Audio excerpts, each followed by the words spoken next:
Welcome to the orientation video for the Exploring the Bible channel. I'm going to help you to get started with the channel and show you a little bit about what's coming up. So let's get started. To start with, we're going to be taking a look at the channel itself on YouTube. And here's the link below. You're going to end up with a copy of this slide, which you will be able to click on that to go to the channel. But I'm going to show it to you now. We have the Exploring the Bible channel here in YouTube. And basically what I've got are a selection of videos, a collection of videos that will help you to install either eSword or and Bible, depending on your platform, on your computer or phone, and to gather some resources that we will be using in the class. So if you're using a Windows computer, you will start with installing eSword on Windows here, and then exploring eSword that you just installed. So those are two Windows-oriented videos. If you're going to be using an Android phone, then you will look at the installing and Bible. You can view that. That video is designed to be viewed on your phone. And then studying with and Bible, also to be viewed on your phone, shows you how to use the and Bible app on your phone.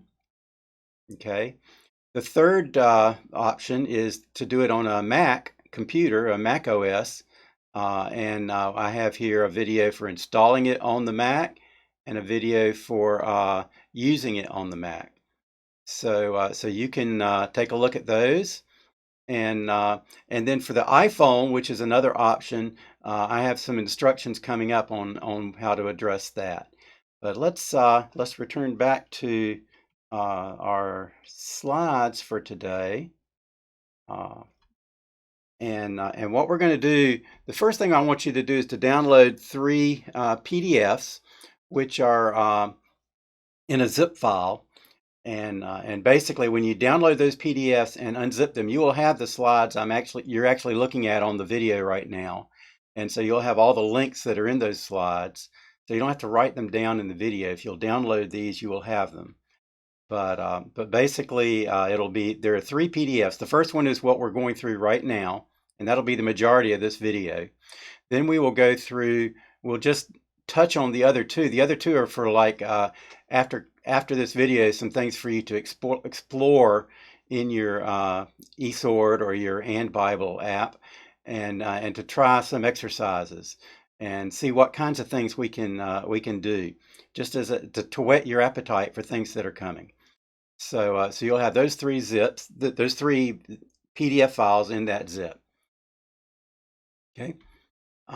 So having downloaded that, what you're going to want to do is to choose how you're going to do this program or this class. Are you going to use a Windows computer, a Mac? Are you going to do it on your iPhone or on an Android? There's platforms for each one of those. If you're on Windows, we'll be using eSword, the eSword program, which you can download, and we've got a video to show you how to do that. If you're on a Mac, you can also use eSword, and there's a video to show you how to install that. That will cost you $10 on the Mac on the Apple App Store for the app. Okay, $10 for the app. On the iPhone, you can also get it from the Apple App Store, and it's $4 for the iPhone. And then if you're on an Android phone, you can use and Bible, which is free. Okay, so we will be giving you a video to install it on the Android also. Okay, so those are the platforms that we're going to be looking at. So if you're in Windows, you'll be able to control click in the slides that you've just downloaded from the zip file. You will be able to control click on these links to open the videos for installing and for exploring eSword on your Windows computer. All right. So if you're going to be using Mac, similarly here we have the links on the slide for you to watch the videos for installing and for exploring eSword on the Mac. Okay, so and if you're on an Android, you have a slide here for control click on the links to the install videos for And Bible, and then for the video for studying with And Bible, or just kind of exploring the And Bible app to see what you can do with it.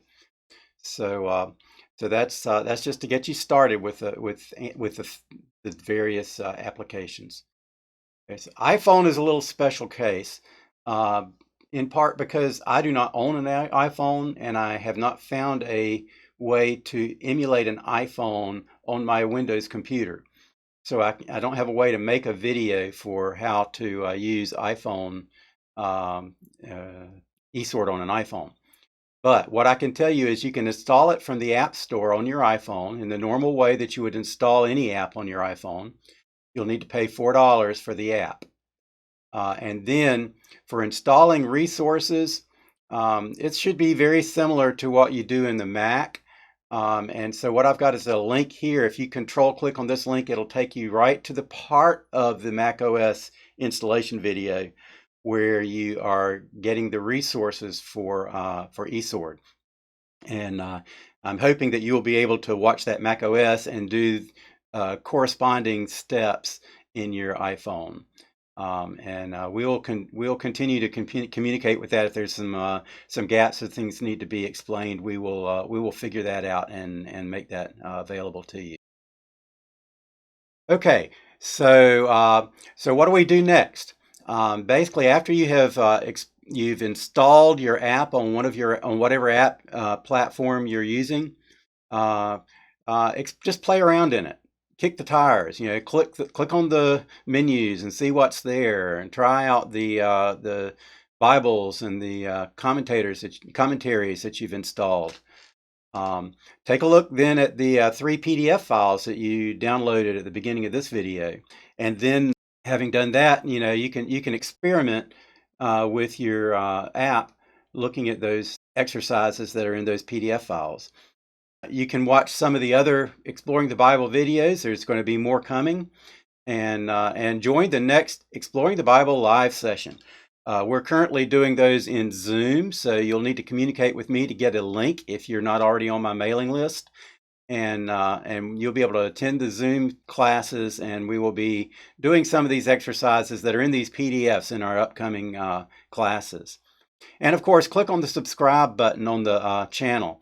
That will let you know when we have new videos available to be looked at, and from time to time we will potentially be even having some live stream YouTube videos. That's our intention once we reach the point where that's the best way to deliver. Right now we will be beginning with Zoom and using the YouTube channel for supporting videos for information. So that's where we're at right now. So again, click on the subscribe button on the channel. All right. What I've got here at the end of this is just kind of like some reference material that you can look at that's online. These are ways you can get to some of this information with a web browser on any platform that you can browse the web. The first one is what's called the James Burton Kaufman Commentary. This is a commentary I wish was available on eSword or on And Bible, or some kind of other digital platform, but it is available in complete form on studylight.org. This is an excellent commentary for people in Churches of Christ. It was a very highly respected scholar in the Churches of Christ of the 20th century. And he's produced a very thorough and deep commentary source that will help you if you want to really dig deep into the doctrines that we support. Also, the People's New Testament. People's New Testament is one you can get on eSword or on And Bible, and many other platforms. It's also a Church of Christ based or a Restoration Movement based doctrinal position. And but it's not a really scholarly deep. It's kind of for the average person Basically, it tells you what the average person wants to know about that verse, but it covers the entire New Testament, New Testament only. But that's the People's New Testament. The third one here is the J.W. McGarvey Commentary on Acts, and that's available online. That is a highly respected commentary on the book of Acts, also from the Restoration Movement perspective. It was produced in the 19th century, the late 19th century, and it's actually been used in college graduate programs as a text. So it's a very scholarly, but yet very thorough, very well explained set of comments on the book of Acts. And then there's J.W. Garvey's Fourfold Gospel. It's also interesting in that he's taken the four Gospels and interleaved them into a chronological narrative with his comments interspersed within the Gospel. While you'll be able to get to the Fourfold Gospel in any of the platforms we're using, it's in some ways even better understood looking at it in the browser, because you can read through if you're in eSword looking at, let's just say, Matthew 5, you will see the Fourfold Gospel, McGarvey's comments on Matthew 5, but you will not see the corresponding sections of the other Gospels that maybe pertain to the same event. And so if you look at it in the browser, you'll see them all together. And so that's an advantage of looking at them online. But of course, it's quite valuable even in the eSword, and we will have that in there when you install according to the videos. Okay, so those are all commentaries that come from the Restoration Movement or the Church of Christ perspective. Okay, but we have some other commentaries that we're looking at too. We're not just there. We're looking at, the pulpit commentary is a conservative set of commentaries that's highly respected. As the name suggests, it's designed to support preachers in preparing sermons for the church. So it gives you lots of background information, several different ways of looking at each passage. The Adam Clarke commentary is from what you might call the Wesleyan or the Armenian perspective of doctrine of the whole Bible. So very good help, solid commentary. It's good to have that around to compare against a Calvinist perspective commentary, and you can look at the two of them, and the two of them will kind of argue with each other on certain passages, just on those passages that are, where that's a relevant controversy. Albert Barnes is kind of a semi-Calvinist or a moderate Calvinist commentary on the whole Bible. And, Albert Barnes is quoted by McGarvey and respected by him in many cases. He disagrees on a few things, as pretty much any commentary will do, and they have their own perspectives. That's why you need to look at more than one commentary, so you can compare. A lot of times, you might find a site that only gives you the commentaries that are from their perspective. But I think it's healthy to look at various perspectives and then to decide for yourself which one you think is correct.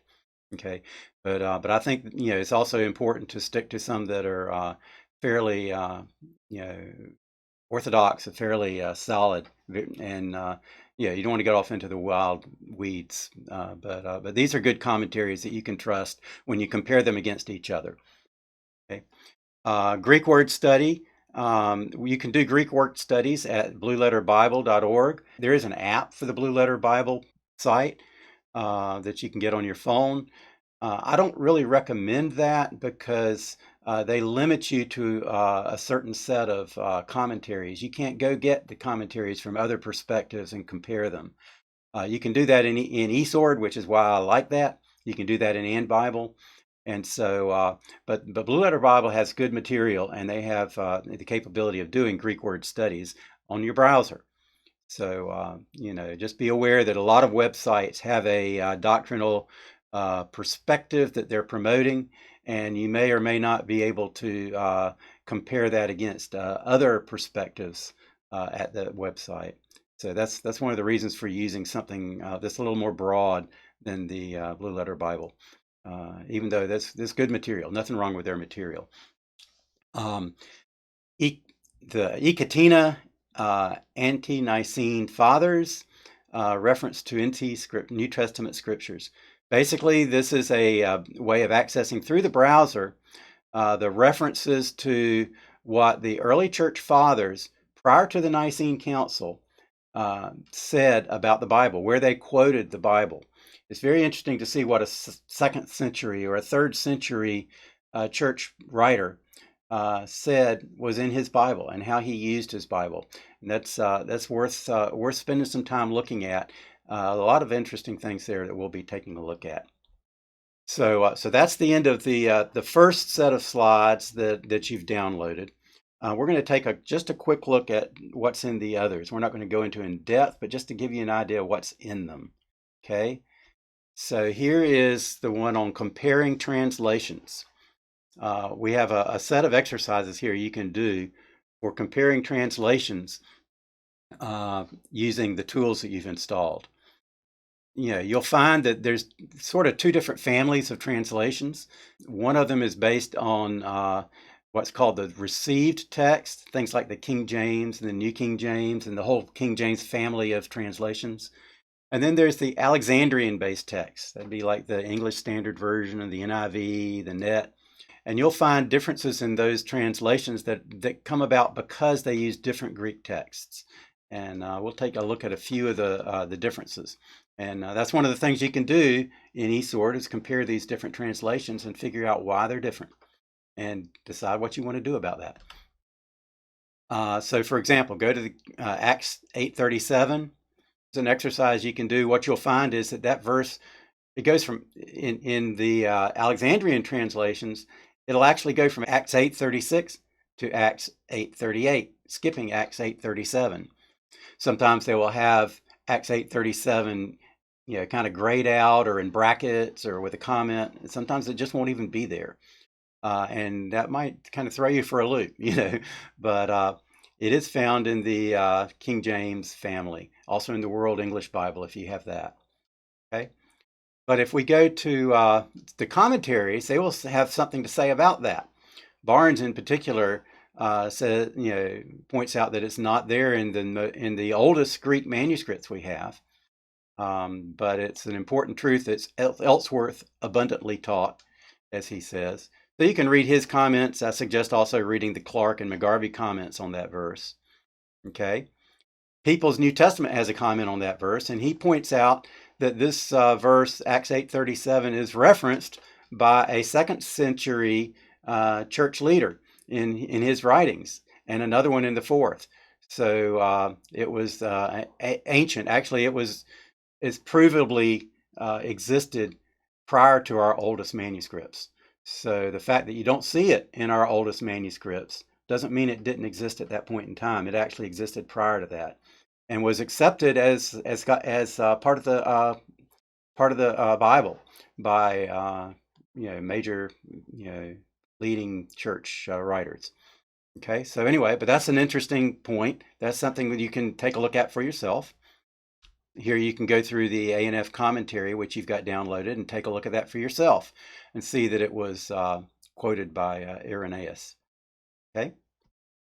You can do a similar study with the long ending of Mark. I've just included a couple of slides, or a slide about that.